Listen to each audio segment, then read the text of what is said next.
Welcome everyone to another Saturday morning at the Art Clinic Online. We have some amazing artists here today. Shahin Talishkhan is here, and of course, our host today is Valerie Theberge,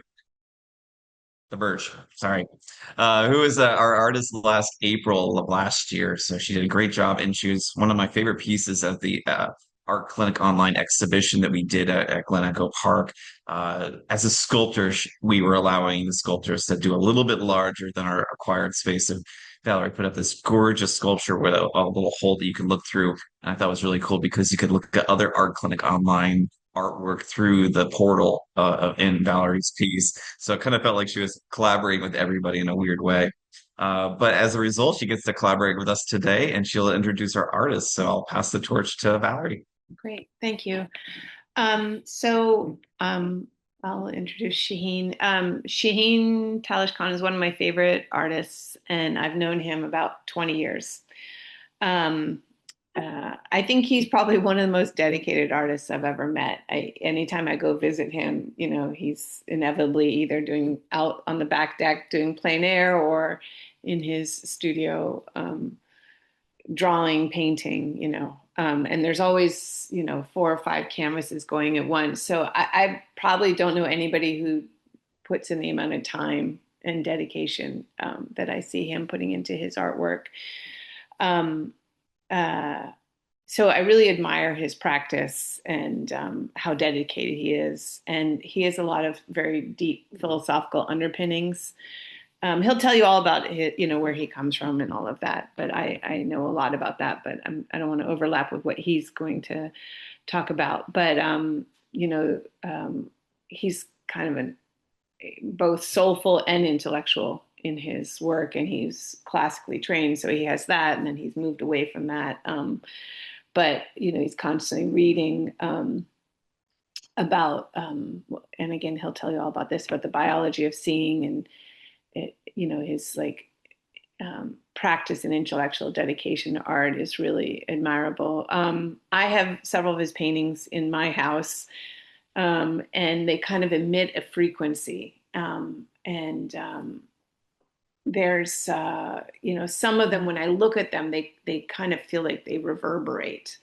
So, it's really kind of fascinating what my emotions and eyes do when I look at them.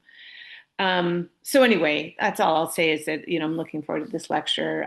I've heard him speak before, and it's pretty elevating. So I'm really happy to introduce one of my favorite painters, or artists, I should say.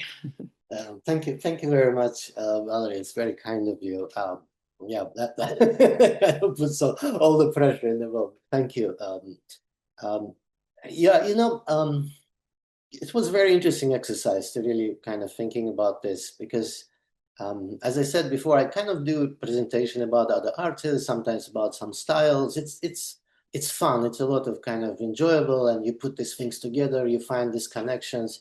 When you turn toward yourself, it's kind of getting a little more complicated. So first, I wanted to kind of focus on the method, which I'm using right now, like my last works, and then it kind of started expanding, and I understood that I kind of have to start from maybe very early time, like much earlier, to explain what I'm trying to do, what the method is, what I think the place of it is really kind of in general, right?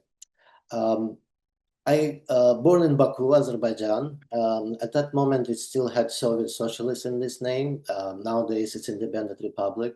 My father was very well-known Soviet and Azeri artist, Talat Shkhaliyev. Actually, you can see a little piece behind on the side of the Valerie of his work. It's my sister's portrait. Valerie, if you say something, so the camera goes to you. Oh yeah, right there. Yeah, you see right there, that's his work. That's one of his last work. It's my sister's portrait. So,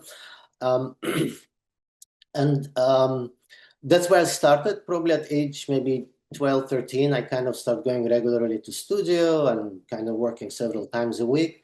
And even there was a time after I graduated from the art school when I decided I don't want to be a painter. I want to do something else. I was very interested in cinematography and I went and I worked for several years after school in a cinema company, in state-run cinema company at that moment.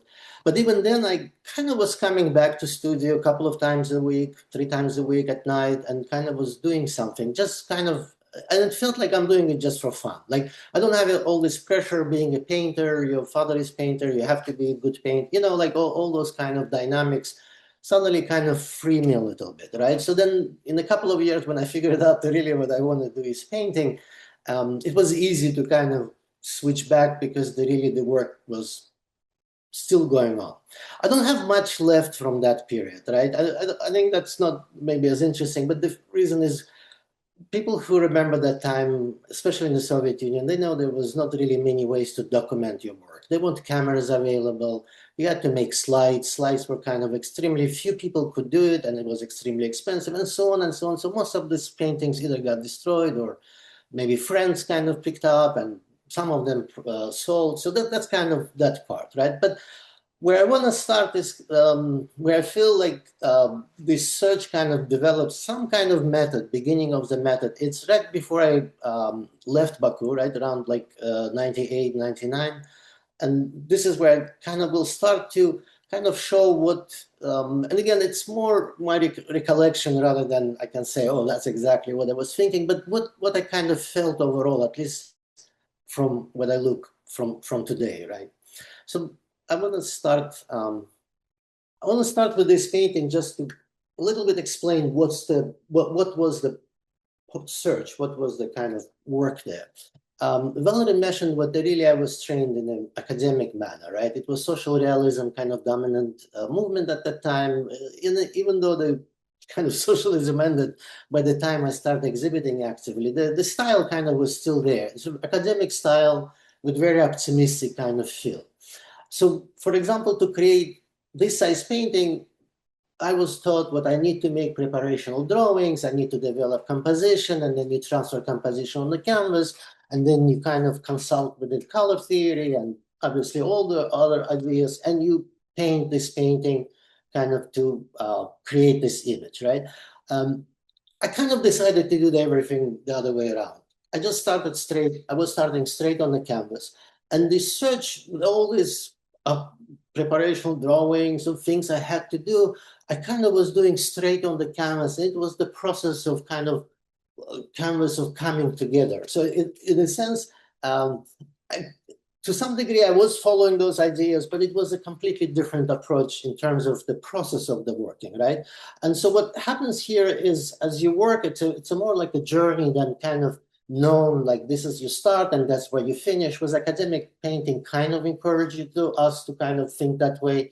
Here it was just kind of journey. It has a motif, and it can start with realistic drawing, it can start with some abstract compositional kind of lines, but then from there you start developing, just trying to find some resonance with this motif. I don't really know exactly how to formulate that, but that was kind of the search of it. And in the process, you start creating the thickness of the canvas. This was one of the, interestingly, how important it was at that moment.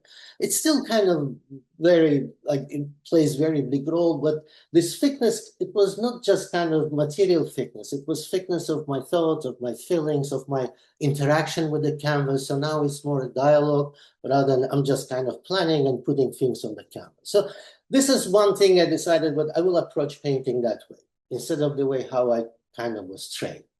And the second thing was, it's the optical accuracy, right? Again, the academic school kind of requires you to have this optical accuracy, use ratios and use perspective to achieve the things to look like they are in real life. And most of the things which we're looking in school, it was this kind of more traditional art from, 16th, 17th, 1800s and so on, right? And even if it's 20th century, mostly realist art of 20th century. But I was more looking at Gauguin and Matisse, and I saw something different, and I felt something which really attracts me more than this kind of approach which I was learning. I will come back to that thing because my opinions about all these things changed over time, right?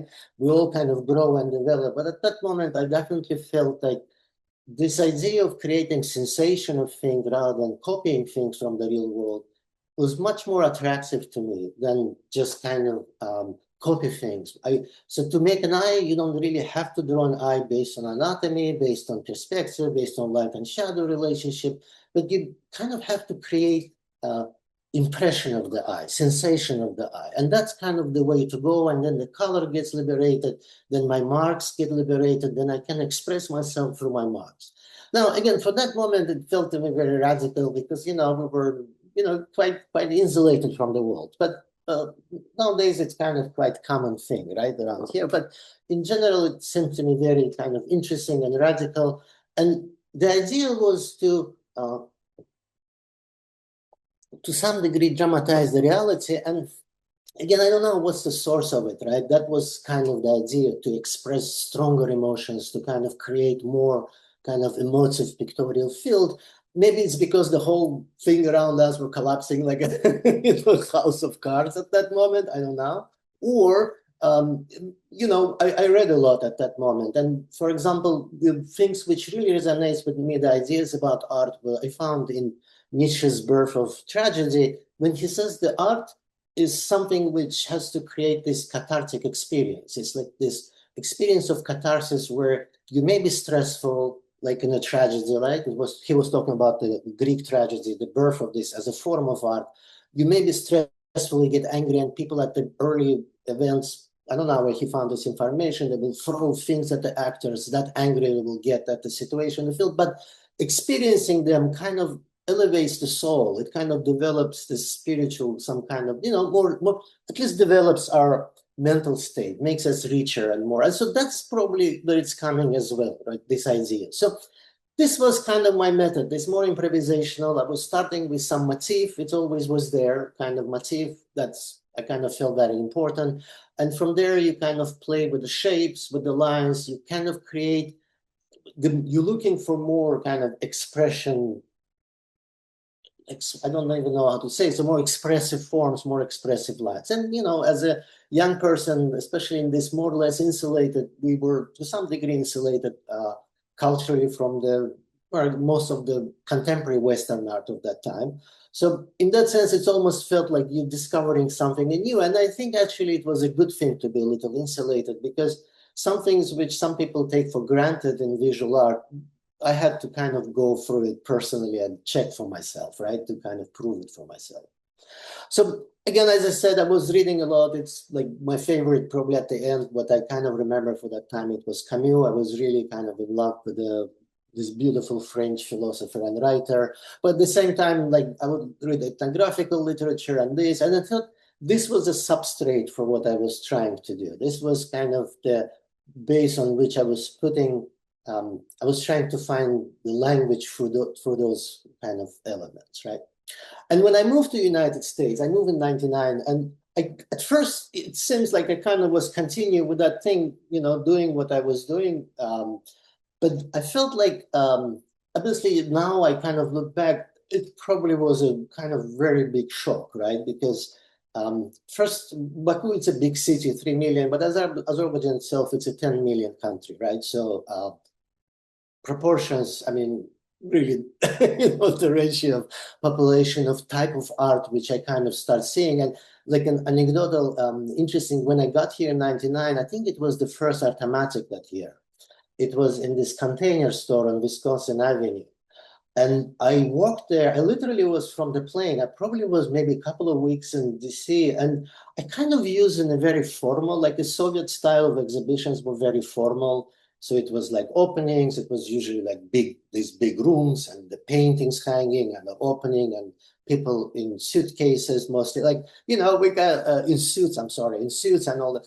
And I walked into Artamatic, and first of all, I didn't really speak any language. So that's probably the issue as well. But then I was just absolutely shocked. I couldn't believe the type of art, the type of creative production which I saw was really shocking, because I haven't seen that diversity of languages, that diversity of visual languages. I mean, the diversity of materials people use. It was kind of really shocking. So even though I was seemingly continuing doing what I was doing, those things that's one thing which really shocked me. And the second one is really, again, people who here know this corridor from Washington to Boston I mean, it has like a special place in human culture because there's all these museums and the number of works you see, it just like blows away. Anyone who's interested in visual art, it will blow away, right? So I think as I was painting and I was still kind of reading mostly the same things which I was reading, that new information starts coming in. And I think what really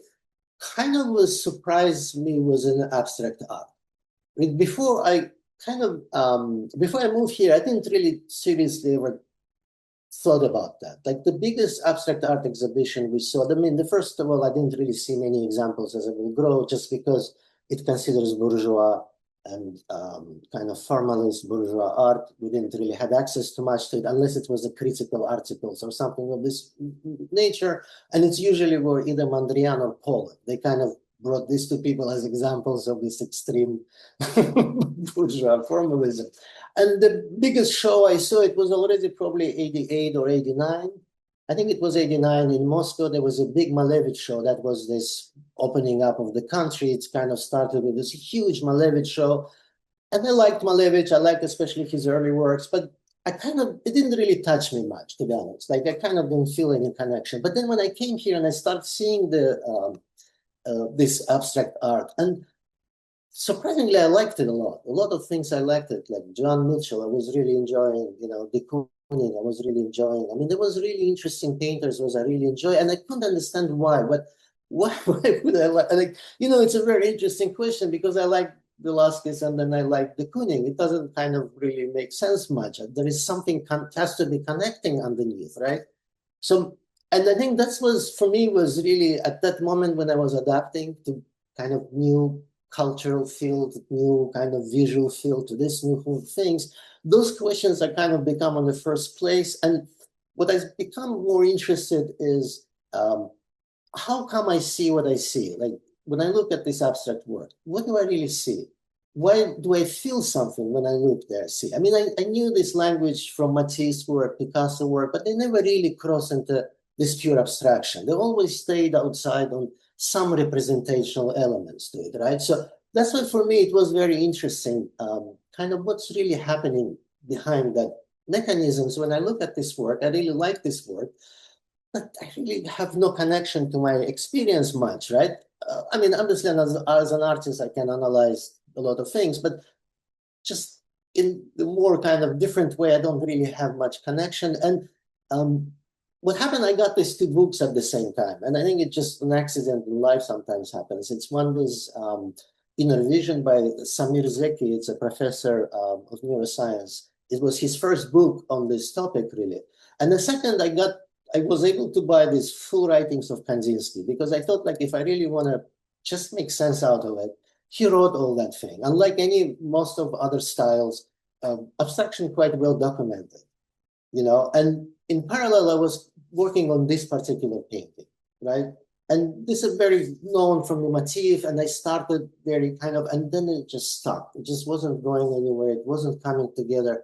You can see how thick it is in some places on this, even on this kind of not very good photography. In some places, maybe a couple of centimeters up to inch thickness, just because I was like layering things, just wasn't coming together. But parallel, I was reading these two books, and first thing when you learn about what you see, you kind of learn how little you see. And you learn like most of what you think you see, there really is that picture in your mind, kind of constructed by your mind. Unless something really dramatically changes in that picture, it really never has to go back to reality, right? In terms of picking up outside. So when you kind of understand them, then you're really asking, okay, if it's only 10 to 15% every minute, every moment of my life, I really take from outside, the rest of it is built in there. What do I really see there? And I think this is kind of made me do this series of experiments, of exercises. And again, it's not philosophical or some kind of intellectual exercise. It was literally physical exercise in terms of those who paint, they know we use squinting, we use gazing, we can change the color regime, right? We can change the light regime in the room. And I kind of wanted to go to that basic, the empty room. What is really empty room? What is the space? Like it was so because I really wanted to understand inside of me, what do I really mean by when I say, oh, I see something, draw this, but what do I really mean by that? So those experiments, I kind of, with the empty space was the first serious experiments. Then I started working on the garden, but not as a series of the gardens, but not as kind of the place, some kind of concrete place, but rather this beginning of the things. You know, all stories start from the garden, be it evolution or be it the religious stories. They all start from that primordial soup of the things, right? And that's what I really felt about the garden, right? So I kind of was layering those junctions. I discovered, I don't want to go too much into those details. I discovered with our eyes on a flat surface, I'm not saying it's some kind of breakthrough discovery, but there is a junctions on the surface. And our eyes, the works which really attracts me, I figured out, my eyes go back to those junctions, try to interpret and reinterpret them. So it kind of almost reflexively stuck in the paintings which I like, because I have those options to reinterpret. I cannot really to completely discover that painting. And this is where I kind of was looking in my own painting. I wanted these things before they become something for us, but I still kind of felt like this sensation, like overall mood sensation, overall feeling from there, like this beginning of the films, right? The other was the constellations. And again, that was kind of, for me, a little, you can say it was a little experiment. I love these works, but they started more experiments, the most kind of basic visual things, right? The empty space, the garden is like this beginning, and then the constellations, we're looking at the sky. I always compare painting to astronomy, because only we can understand space for the shift of color, right? For the shift of value. Two professions use it, painters and astronomers. And I think there's very interesting connection between us, right? So I worked on these ideas, but again, it's not for me just kind of just a pure formal search. I do love formal aspect of painting, very kind of important to me. I enjoy kind of playing with those whole ideas, but I kind of feel like this periodic kind of still connection between artists and reality, artists and the world, right? And around that time, I kind of felt like this new language I'm kind of finding, these junctions which I'm kind of trying to create, and how they start creating three-dimensionality and space and forming an object kind of helps me to reflect. And I'm going to be a little darker here, but around that time, I felt like this new type of personality is formed. And that's kind of the digital thing probably exposed it. I think it's always was there, but exposed it. And this digital tsunami we kind of get in, it's kind of, instead of making us smarter and kind of richer and this and that, it's all exists there. But at the same time, you see it's kind of stripping people of some basic civilizational elements to it, to the very, very kind of deep, almost animalistic qualities in human beings. I think it was a couple of years between 2014, 2015, 2016. It felt really like, I kind of felt very dark in that sense, but I felt like not only necessarily around me, I didn't really see those maybe people around me, but all around the world and here and there. It's like this digital, again, as I said, tsunami, which kind of really, I felt creating a new type of humans, right? In some sense, or two types of personalities. And I remember the Cranach the Elder had this diptych. I always liked when I was a little boy, this Adam and Eve, they had these beautiful two figures. And I thought, you know, I need to go back to it. I need to go back to that diptych, because I felt like there is new types of, it may be not new types, but it's really this expose this human folly, you know. And again, I'm not blaming other people's. This is inside of me too. We all have that. It's more, to me, it's more about degrees. There's definitely bad people, but the majority are, we're not bad people. We're just either and there. And I feel like, but this world, it's where more and more this violence and sex, that's what really worth anything, where the people are kind of this, consist of this compartmentalized kind of ideas, which they contradict each other at its heart, but they really kind of this temporary put together, and then the new wave kind of changing all this kind of configuration. But the only thing is really, it's domination and submission. That's kind of two things which really true.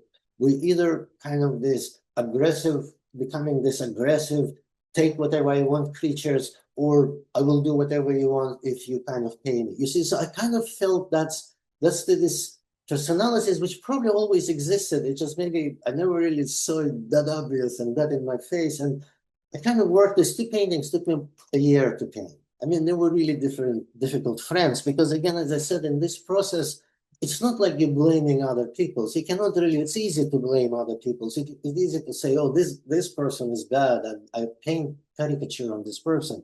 No, you can see that person is bad, but you kind of feel like it's in somewhere inside of you too. So it kind of makes you dig into this really dark corners, which you don't want to. So when I finished these two paintings, I said, I'm not going to do that anymore because it's kind of really unpleasant to live. It's kind of you live inside of your head all the time. And this is the beauty of painting, right? The painters know you don't have to live inside of your head, right? You can just look around you and you can start painting, you know? And I felt like extremely liberated with this. Kind of I switched to, and it was just around me, that the window of my studio, right?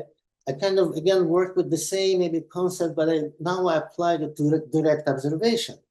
And I actually was surprised how much I enjoyed it, you know? And they're actually quite big canvases. So I kind of want you to keep in mind when I show this almost, 6 feet, almost, a little less than 6 feet, 5 feet, 6, canvases, and we look at on a small screen, there's a lot of things are missing there, but right, I mean, we have to deal with that. But I felt like really in some sense, light came back. So this observation, for this direct observation, I was able to kind of bring the light back into the painting. I kind of felt like those dark corners got a little, a little too dark. So I started kind of playing like this, and this painting are the kind of the same motif, but day and night. So I still kind of felt like this junction ideas, these ideas, but there's a places where I want my people eyes come back and reinterpret and interpret. So when you move in this corner, the other part and changes, this peripheral vision, the focal point vision, like all those things kind of start. It's not, you don't apply them in an intellectual way. You don't calculate those things. They kind of, as you go, you train on yourself. You're becoming aware about the peripheral vision and what you really see on peripheral vision. That's a really exercise in itself, right? It's a gazing, but it's not just gazing. It's a very aware in gazing. When you're aware of what's happening on this area rather than in front of you. And that kind of helps you a little bit understand where you will go next. Because again, I think one of the things, and I'm keep reading, keep learning, but one of the things which I felt I found it on my own experience is this reflexive nature of vision. It's not like it can much control at the first time. I can later control, I can later push things away. But when I come to the painting the first time, as a viewer, it's almost reflexively, I will go through these progressions which are there or not there. It doesn't matter if you put it there as an artist or not. They still will be. And again, I don't want to go too much like contrast. There is a size important, the contrast important, location, and then all those kind of things, right? So this is what, and I want to kind of understand in myself those mechanisms. Again, I kind of try to understand, not in the sense I can write a formula about this, but how they act on me. Like when I go to the museums or I look at the others' paintings, when I look at my students' drawings, I constantly kind of try to see that relationships between me and that kind of visual, right? And as I was doing this thing, I think what, to me, this is the other painting which kind of changed the direction. And this is probably what I'm still on that direction up to today, where I kind of saw those junctions in real life. The things which I kind of was very quite intellectual to me in terms of it was an abstract thing, like abstract part. But here suddenly I was painting this, the COVID just started actually at that moment. So we kind of was spending a lot of time in studio, which kind of loved because you didn't have to go anywhere. So, and I knew when I look at this very complex, this was a real plants and a real window and all of the things are real. So I can't really see everything. And I kind of, again, I used that awareness technique. I used to kind of slowly observe it. I kind of went back to, lessons from Cézanne, who would kind of stare hours at objects. So kind of all kind of doing these things. And suddenly I saw those junctions. I saw what every kind of turn and twist of this line. It's not just this abstract idea, but it's a real how object develops in space, the real life history. You know, it's almost like when you see the plant, you see the whole life history where the present at the very tip of that plant. You know, like it kind of was a very weird feel from this painting when you feel like these movements are, it's that resistance from the space, from like, because the space is not empty, right? It kind of resists to these things and they develop straight and they turn down and it goes down because there's some kind of either light resistance or it broke and then it turned away. And you kind of can read that story. So again, those junctions are not become much more kind of real thing, the visible thing. And I think from now on, a lot of things kind of start making kind of sense. So first I did this, I sometimes call it fictive. I did like 6 paintings of this begonia. I kind of felt like that shapes, that story of this begonia is unbelievable. I had that plan for many, many years. I never really painted it. And then suddenly I saw all these kind of broken branches, new branches, it's things kind of interacting. And to me, it wasn't really about the plant. It was about some story. It was a biography of this plant. You know, it's not about necessarily what's the biological or, you know, scientific illustration and how correct it is, and oh, what's the exact proportions or what. No, it's kind of felt like it's something like I try to incorporate those empty space ideas, but again, not as absence of something to me, the empty space. It's but potentiality, right? So that's why empty spaces have to be as active as the positive spaces, because it's not the emptiness, it's active force, it's just in a more general kind of general form, right? So this is what I kind of, it's kind of was very weird at one turn. It felt very weird to me, like somebody like turn, but in general, I felt like I'm doing the same things in just the things which I was mostly kind of thinking, I suddenly find them outside. And that felt very kind of interesting with, and kind of keep reading about the vision because I couldn't really, it's such an interesting thing because you do see, you suddenly see how the light, and then over time you kind of more and more from the shapes, you kind of go toward the light in this thing because the light is tricky thing, right? The light is very, it was modulations, right? When you paint light, you want to do modulations. When you want to do modulations, you kind of go back to more academic art, but I still kind of have my own kind of a method to it. So in that sense, again, it's just, what do you see? What do you really see when you look at this light? You know, and it's like sometimes like 30, 40, 50 minutes just staring between these two plants to kind of feel how the light breaks through, how one pushes back. I mean, obviously there's an aerial perspective, right? You have to use, but not in a modulation way. So I felt like I suddenly learned how to see again, you know, in some sense. And it was weird because I saw connections to, for example, my much deeper connections to my previous training, my more academic training, because I suddenly understood, like it's almost was like a little backwards. I suddenly understood, but a lot of things which I was told, yeah, they told me kind of in a boring way, but if they would have kind of found a way, explain it to me in much deeper way, how we understand today, I probably wouldn't be so dismissive of it, you know, in some sense. And again, I kind of just, maybe I go a little too fast or too slow, I don't really know, but I kind of go from main paintings, which I felt, not main paintings, but the paintings which I felt changed something, right, for me. So, and that was the other one, which are more kind of recent, and this is really connected directly to what I'm doing right now, like last couple of years, literally. So I called it wave function. I don't know if you're familiar with that term. It's from physics or mathematics term. It's kind of one of the speculative ideas of the what the universe is. It's a wave function, like it's connected to this quantum theories and stuff. But in this case, I kind of started from there. It's just connected to me in terms of I had this plant on my window, right next to my window here.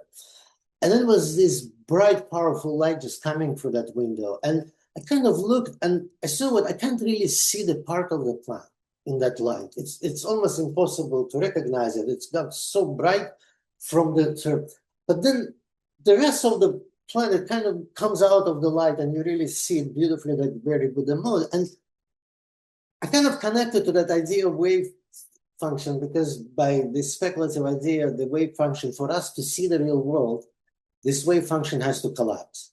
It has to collapse and then we see things as they are.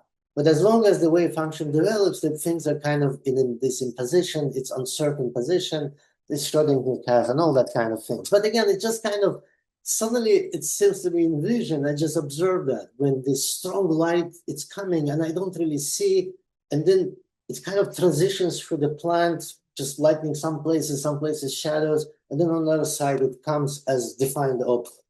So, and to be honest, and I know it's kind of actually changed a little bit what I think about the painting, what's the really painting is, the finished art product, because from this, I kind of started more interested in those little pieces, you know, this is little cardboards. I do like a lot of them. And I feel like this is where this, you know, again, this primordial, the soup a little bit. Like I don't really care as much about being very abstract about that, but still, even if it's a real object, I want to kind of feel that as this kind of beginning of the things, the forming of the things, you know, they're not settled, but that's how I feel like what these outsiders, in literal sense, right? Again, if you're an artist, you know, with the light is changing everything, the shadows changing, like, you know, day of the light and all those kind of things. So there is not stable, and I think this vibrational quality, which Valerie kind of mentioned, that's what I kind of mean this primordial soup. It's like underneath this reality, maybe you recognize what I'm painting or not, but has to be some energy which underlies that, you know, and the more you observe the painting, you know, the more you kind of feel from it. And again, it's not the attempt to describe anything, not the attempt to kind of make a copy of anything. Like this friend, my son's, she never really sits from it. I mean, 2 minutes, the moment, it's so weird. The moment she sees I'm doing something, I'm looking at her, she will get up and turn position. It's like almost on purpose, but I kind of enjoy because I really have 5 minutes. And I felt like she was tired, like on the one on the left. I felt like it was night. She was tired. She was laying down. She was sad because she didn't really want to be there. She wanted to be downstairs, but when I stood there, and you know, she didn't really want to. And I kind of just wanted to catch that with a brush stroke really quickly. But again, not by literally copying things, but this mark, the artist's mark, the brush stroke, the shape, maybe a little exaggerated, maybe a little, but the feel, the emotional background, the overall emotional sensation, you still want to have that connection to the reality. Because I guess the more I learn about the vision, I understand it's less about biology, it's less about physiology, it's more about consciousness. It's about how we, like, that's the only real thing. The second when I saw this figure and I tried to paint it, that's the only real thing in life. Everything else is memory, everything else is expectations. But and Jordan, remember you said it's kind of you focus and it's hard, right? I absolutely feel it because that's the only real moments we live. And that's hard, like in terms of energy, in terms of focus. I mean, absolutely, like you said that, I'm like, oh, okay, I have to come back to it because it may be hard, but it's really enjoyable because it's real. Again, as I said, everything else, like I like to dig in my head in all kind of dark corners, right? It's not that, it's not real. It's not even real what's there is. I'm not even sure how objective that truth is outside it. The only thing which is real is the surface of the canvas when these two things meet each other. So that's how I kind of look at the painting. It's that membrane in which my consciousness meets the real world and they leave a mark there. Because it's a dialogue. Remember I said it's a process, it's a dialogue, and then copy canvas and what it kind of responds to me. So that's what I'm kind of focused. And again, it doesn't have to be that unfinished. It doesn't have to be sketchy, right? It's more about feeling. It's more about kind of overall approach to painting, right? So this is more recent paintings, right? Again, it's kind of attempt to catch these flashes of, you know, just I don't even know exactly what to say about that, but again, it feels like that's the flashes of reality. That's the thing I can attest, what I really felt and I really kind of, you know, and I really experienced, right?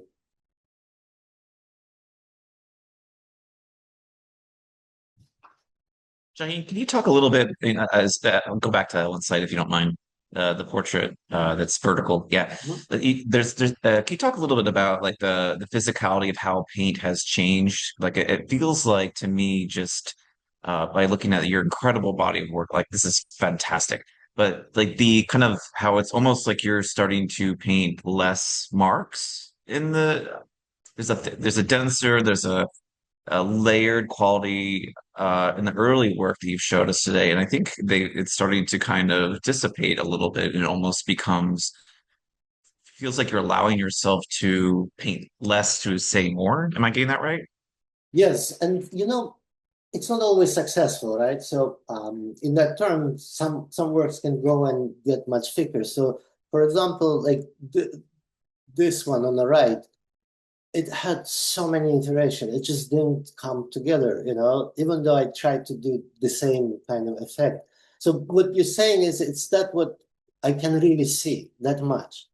You see what I'm saying? It's kind of to create that mood, what I felt like this is what like I need to do minimum of it. When it comes to thickness, there's a variety, right? The yellow spots, they're quite thick, but then yes, you're right in terms of I try to limit. It's almost like in conversation, you try to limit unnecessary words.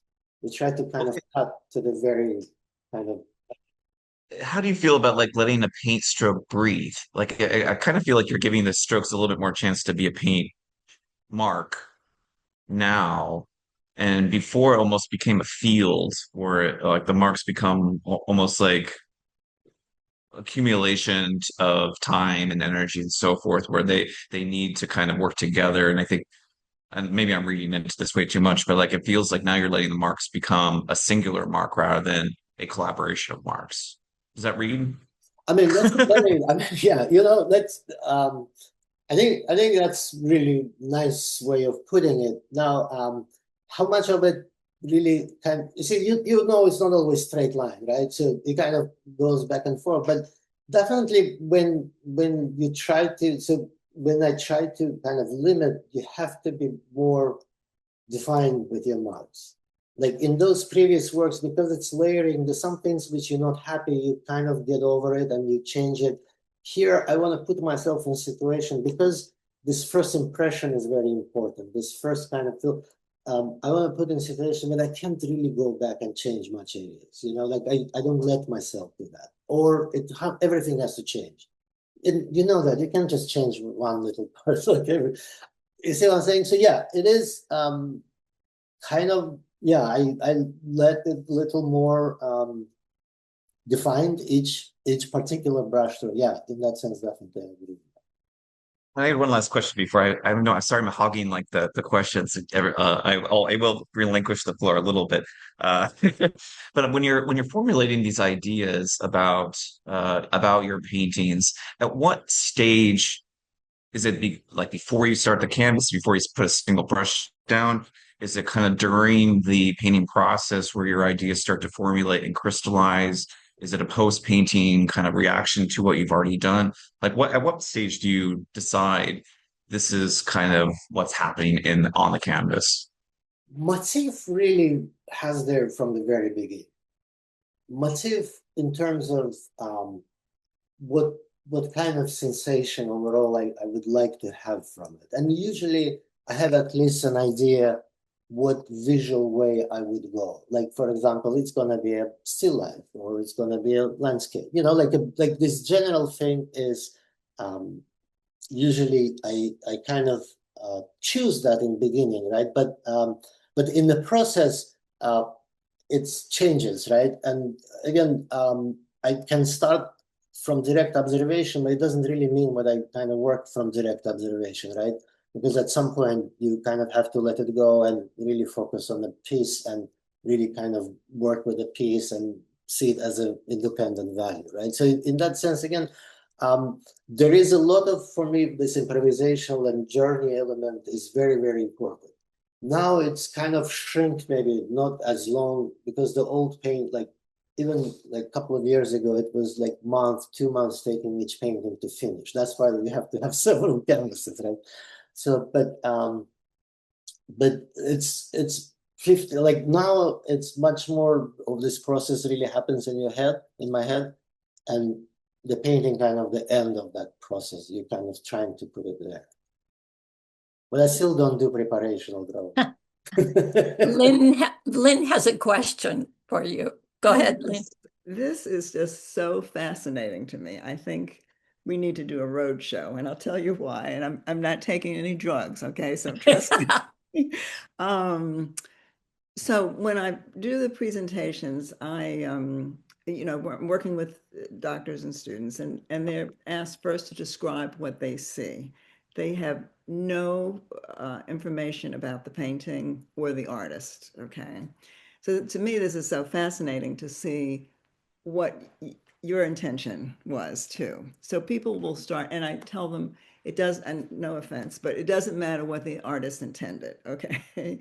I want you to describe what you see. And the difference is so great in terms of what people see from different cultures, too.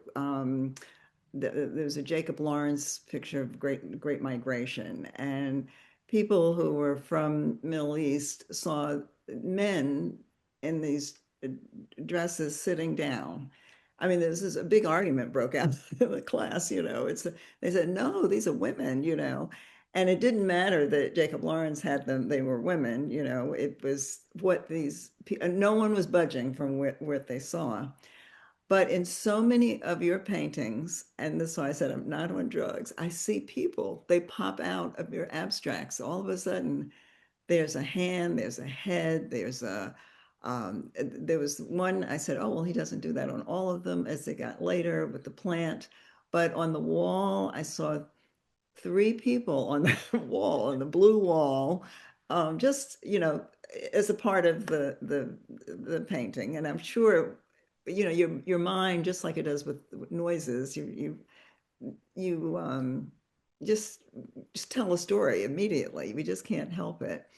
But yeah, and that's a little bit what worries me, like between us, honestly. And it worries me in terms of I feel like we kind of forget, but there is a real world too. We create stories, and those stories can bring us to great places, but they can bring us to really dark places. And I have it on my own personal experience. My own stories I was telling myself sometimes tell me, so I kind of feel like with this, especially with this digital age, it kind of becomes the modus operandi. We just make up stories. That's why, I feel like so many weird things I hear around me. We just make up stories and just keep repeating. We have no kind of reasons to really look is there any truth? Is there any reality? Can I walk through the walls? No, I can't. So there is some limitations, and I want to kind of learn about that. I want to get out. I mean, I'm reading, I have this problem. I'm reading everything. Like you put any announcement on the wall, I will comment to it and read. So my head is full of this garbage, I'm reading everywhere. So in a sense, I feel like painting, it's where I clean up myself of all this thing. And I kind of, that's why I feel like it's important for people not only to look at the painting, but to make painting. It doesn't matter you do it for, for what reason, because it's like a gym, right? You don't have to be an athlete to go to gym and feel good. Actually, if you're an athlete, it's actually bad for you because you're a sick person, right? After you finish your sport career, right? So, again, I said, like I'm afraid of stories a little bit. I heard them a lot. I can create them quite easily in my mind, but I more want to see what's the really there. What's the what I'm really, what I don't know. I hear you absolutely. We make up stories, and one of the things which I feel like I never was, kind of was completely go to completely abstract art. Just was that reason what I felt like people just make up things, and it really bothered me. and that's one of the things we always start with is, describe what you see. That's but the longer you look at something, you start to develop it comes to, oh, that's a tree, that's a person, that's a, but you have to be able to describe what you see first to support what you think you see, what your story is about the picture. The story is not as important as describing what you see. Yeah. But And you make the story. But you know what really kind of, and that's really scientific, right? So what every moment when the light hits the retina, only 15% of it really goes for processing, 85% gets thrown away, right? So it's already kind of tells you about how hard it's to really know what you see. The good news is it's kind of a loop. You can demand more information and get a little more information, and intentionality kind of plays huge role here. But I think I don't really still trust myself fully when I say this is what I see. Like I still kind of, even with my students, I say, you know what, listen to me, but don't trust me, check me. You have tools, you can measure, you can compare, because I have biases like everyone else, even though my training and all that, I have biases, I have kind of opinions about things, and they may be wrong. So in that sense, yeah, it's hard to see, hard to really tell what we see. It's so easy, right? It seems like so obvious. I see everything.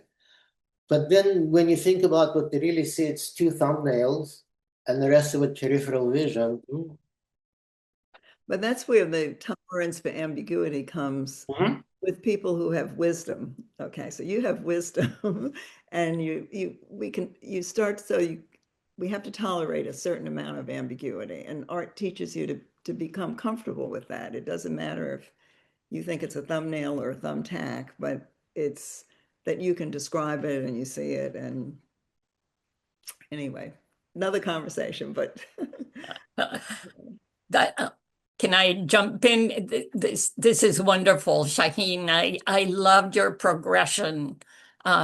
Your progression from introducing a little bit about your father's art and then sort of going your own way, going realistic, more realistic at the beginning, and then moving away from it so you could understand what really stands out to you. And to some extent, it doesn't really matter what people see, because when we're dead, they're going to see, like Jacob Lawrence, he can't begin to argue, he's not here to argue one way or another, but that's kind of the danger and the beauty as well. I'm fascinated by your transition, and I love the process that you described, and I'm very inspired for my own art. But also, I wanted to ask you, what do you think?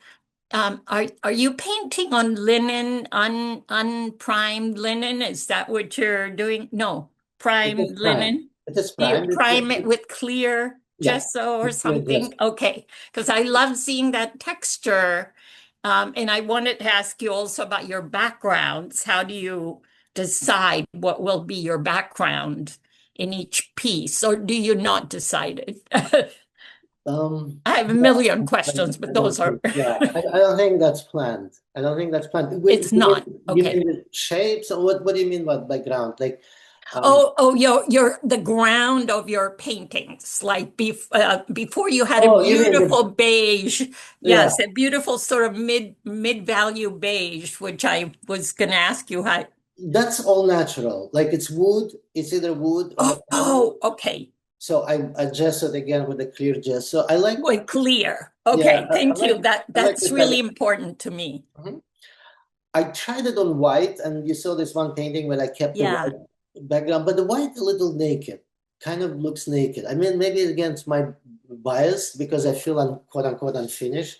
When it's brown, like background is kind of linear, it doesn't bother me at all. But when it's white, for some reason, it bothers me. Right. Thank you. Yes, and in one observation, and maybe I'm totally wrong, but is it possible that you're going back a little bit toward your father's style in that one portrait we saw? I don't know. I mean, it's not for me to say. I don't think so. To be honest, his last works, there is a lot of obviously the parallel things in terms of what I guess the same cultural field. His lessons, whatever my school will give me, I wasn't really a good student because really I kind of always knew, like in studio, I will train and do everything what needed. I kind of had more fun in school than studied, kids, right? So, obviously it's very important, but I don't know. I don't know, because again, I felt like this we didn't have that conversation. I don't think I had that. He really read a lot, but he was more like poetry person, like fiction person. I'm kind of moved away from those things. I'm kind of less and less.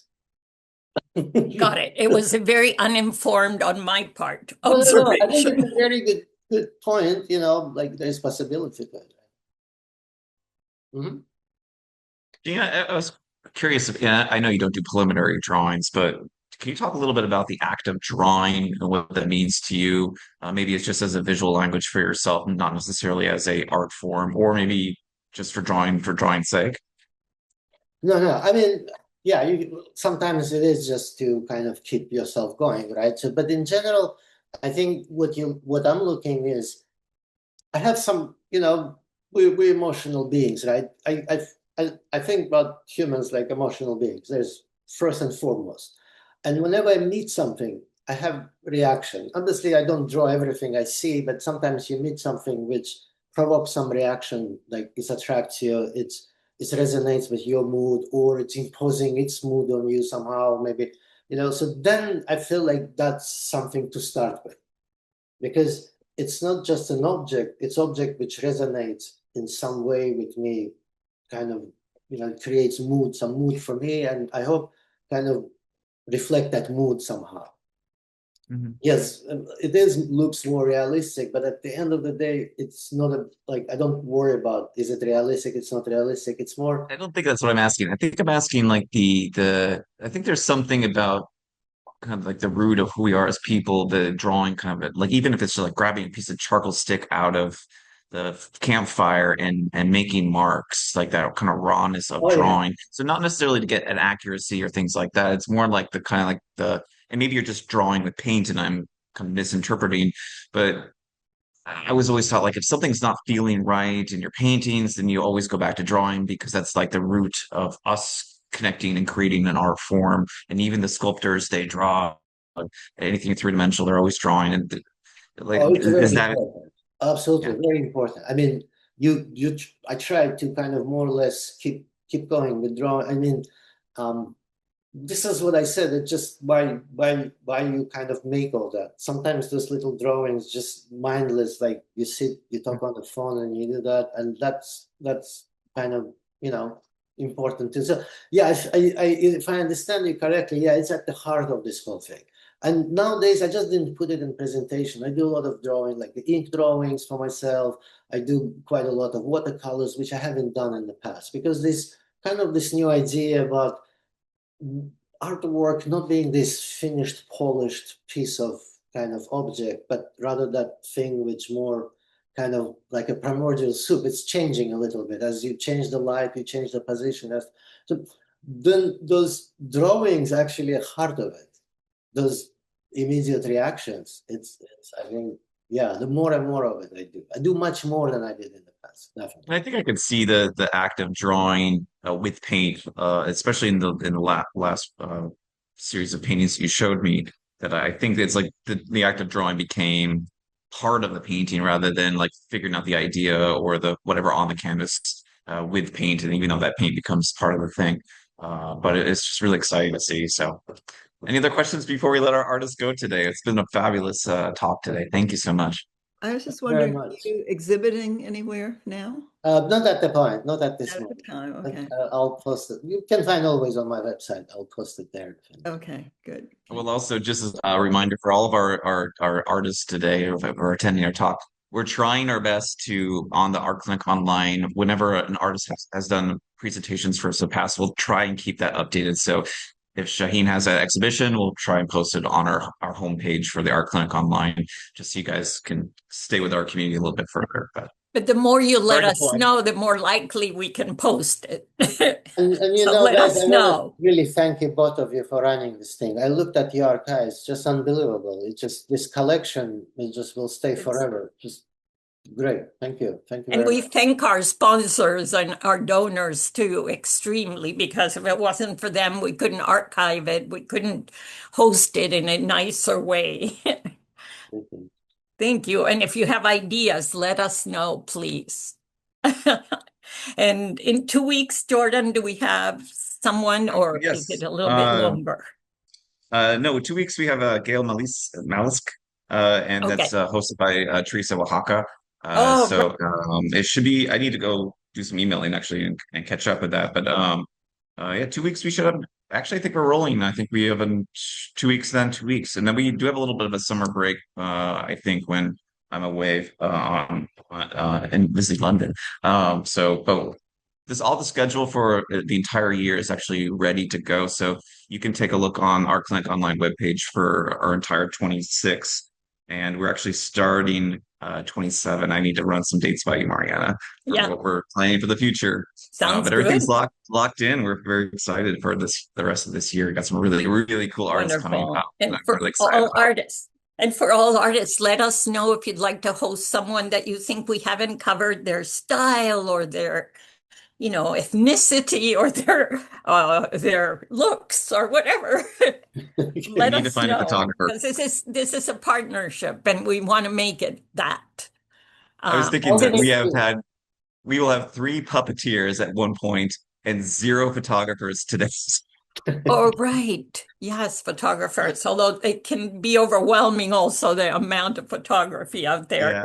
Yeah, yeah. And yeah, but Anyway, either way, and we love sculptors too.